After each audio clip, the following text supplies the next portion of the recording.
मैं जौनपुर के एक गांव का रहने वाला था। मेरे पिता चाय की दुकान चलाते थे।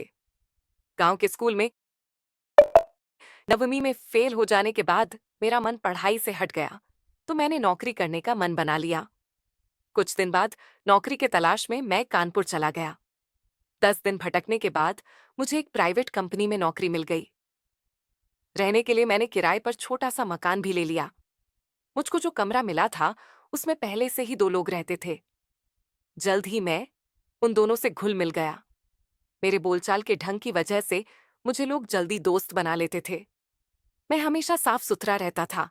मेरी जब शादी हुई तो मेरी नई नवेली पत्नी को छोड़कर ड्यूटी पर जाने का जरा भी मन नहीं था। शादी के लिए मैंने कंपनी से 1 महीने की छुट्टी ली थी। शादी के बाद पत्नी की खूबसूरती में मैं कुछ इस तरह खो गया कि कब 1 महीने से ज्यादा समय बीत गया मुझे पता ही नहीं चला। जब कंपनी के मैनेजर ने फोन पर मुझको चेतावनी दी कि अगर 1 हफ्ते के अंदर मैंने ड्यूटी ज्वाइन नहीं की तो मुझे नौकरी से निकाल दिया जाएगा, तब मेरी आंखें खुली। अब तो फौरन नौकरी पर जाना जरूरी था। घर से विदा लेते समय मैंने पत्नी से कहा, तुम चिंता मत करो, कानपुर जाकर सबसे पहले एक बड़ा मकान किराए पर लूंगा, फिर तुम्हें बुला लूंगा। शादी के बाद मुझसे मेरे पिता ने कहा था कि मैं वहां अपनी पत्नी को साथ में कानपुर ले जाऊं। पत्नी भी मेरे साथ रहना चाहती थी, मगर मैं पत्नी को साथ कैसे ले जा सकता था। जब मैं कुंवारा था तो 8,000 में गुजारा कर लेता था। दोस्तों के साथ एक ही कमरे में रह लेता था। पत्नी को साथ में रखने के लिए एक कमरा तो अलग से चाहिए ही था। रुपए भी कुछ ज्यादा चाहिए थे। मैं भी पत्नी से प्यार करता था। मैं खुद उसके बिना नहीं रहना चाहता था। मैं उसे अपने साथ रखना चाहता था, इसलिए पहले ज्यादा तनख्वाह वाली नौकरी ढूंढने लगा।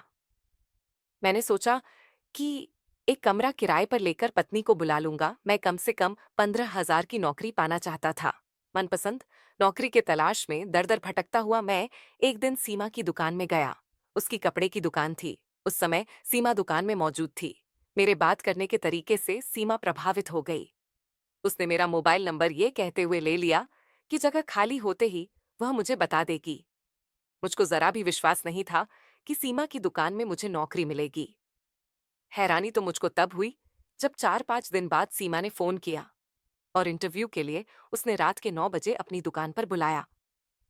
मैं ठीक समय पर सीमा की दुकान में पहुंच गया। सीमा ने कहा कि वह दुकान बंद कर रही है, इसलिए घर चलो। उसका मकान बड़ा था, वहां कोई और नहीं था। मकान का दरवाजा खुद सीमा ने खोला था। सीमा ने मुझे बताया कि उसकी पार्ट टाइम नौकरानियां हैं। मुझसे मेरे घर परिवार की जानकारी लेने के बाद सीमा ने कहा, तुम्हारी काबिलियत के मुताबिक कोई भी तुम्हें 10,000 से ज्यादा की नौकरी नहीं देगा। मैंने 15,000 महीने की नौकरी दे सकती हूँ, अगर तुम मेरी बात मान लोगे। कौन सी बात मैडम? बात यह है कि तुम मेरे दिल में बस गए हो। एक रात के लिए तुम्हें अपना बनाना चाहती हूँ। मुझको समझते देर नहीं लगी कि सीमा चरित्रहीन औरत है। मैं पत्नी के साथ बेवफाई नहीं करना चाहता था, लेकिन सामने औरत को देखकर मैं नौकरी के लालच में आ गया। यह सोचकर मैंने सीमा की बात मान ली कि सिर्फ एक रात की बात है। उसके बाद मैं पत्नी के साथ कभी बेवफाई नहीं करूंगा। फिर मैं बाइक सीमा के साथ बेडरूम में चला गया। उसने मुझको अपनी बाहों में खींच लिया और मुझसे लिपटकर मुझे चूमने लगी। मैं भी उसका पूरा साथ देने लगा और हम एक दूसरे में समा गए। अपने तन की आग बुझाने के बाद सीमा बाथरूम में चली गई। अगले दिन सुबह मैं चला आया। सीमा ने मुझे अपनी दुकान में नौकरी दे दी। 1 हफ्ते तक सब कुछ ठीक ठाक चला। उसके बाद एक दिन दुकान पर सीमा ने मुझसे कहा, रात के 10 बजे मेरे घर आ जाना, मुझे कुछ जरूरी बात करनी है। सीमा उस दिन भी घर पर अकेली थी। वह मुझे सीधे बेडरूम में ले गई। अब मुझको यह समझते देर नहीं लगी कि सीमा ने उसे अपने घर क्यों बुलाया है। आप चाहे तो नौकरी से निकाल दीजिए, मगर अब अपनी पत्नी के साथ विश्वासघात नहीं करूंगा। मैंने अब अपना फैसला सुना दिया। सीमा ने मुझको तरह तरह से समझाने की कोशिश की, मगर मैं नहीं माना। मैं जब वहां से जाने लगा तो सीमा ने कहा, मेरा कहा नहीं मानोगे तो तुम्हें मेरा रेप करने के आरोप में जेल जाना होगा। मैं पुलिस को सबूत दूंगी कि तुमने मेरा रेप किया है। तुम्हें मेरी बात पर यकीन नहीं है तो खुद यह वीडियो देख लो। सीमा ने मुझको एक वीडियो दिखाया, उसमें मैं उसके साथ बिस्तर पर था। सीमा की चाल मैं समझ गया। उसके जाल से निकलने का मेरे पास कोई रास्ता नहीं था, इसलिए उसकी बात मैंने मान ली। बात यह थी कि पहले दिन सीमा ने मुझको साथ सोने के लिए जब कहा था, तो उसने यह वीडियो तैयार कर लिया था। मजबूर होकर मुझको सीमा की सारी बात मान ले पड़ी। अब दोस्तों का साथ छोड़कर मैं सीमा के मकान में रहने लगा। सीमा के कहने पर मैंने दोस्तों के साथ साथ पत्नी और अपने घर वालों से भी नाता तोड़ लिया। घर पर रुपए भेजना भी मैंने बंद कर दिया था।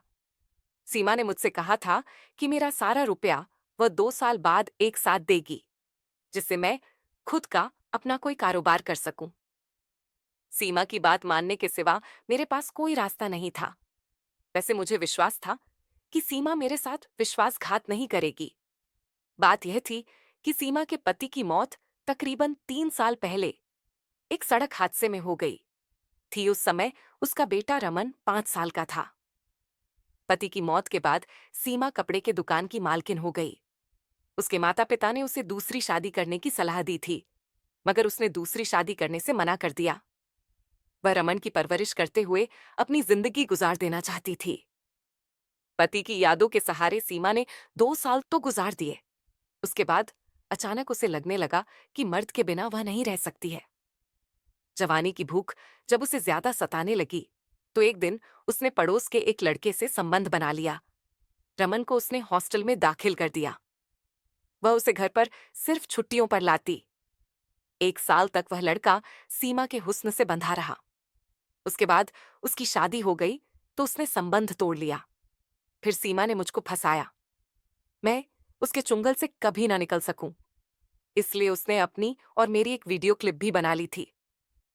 पुलिस का डर दिखाकर सीमा ने मुझको अपने वश में तो कर ही लिया था, इसके अलावा उसने मुझे शराब की लत भी लगा दी थी। मुझको भी ऐसा आराम कि ये जिंदगी अच्छी लगने लगी थी। इस तरह 1 साल बीत गया। एक दिन सीमा ने मुझसे पूछा, तुम्हें मेरे साथ कैसा लगता है?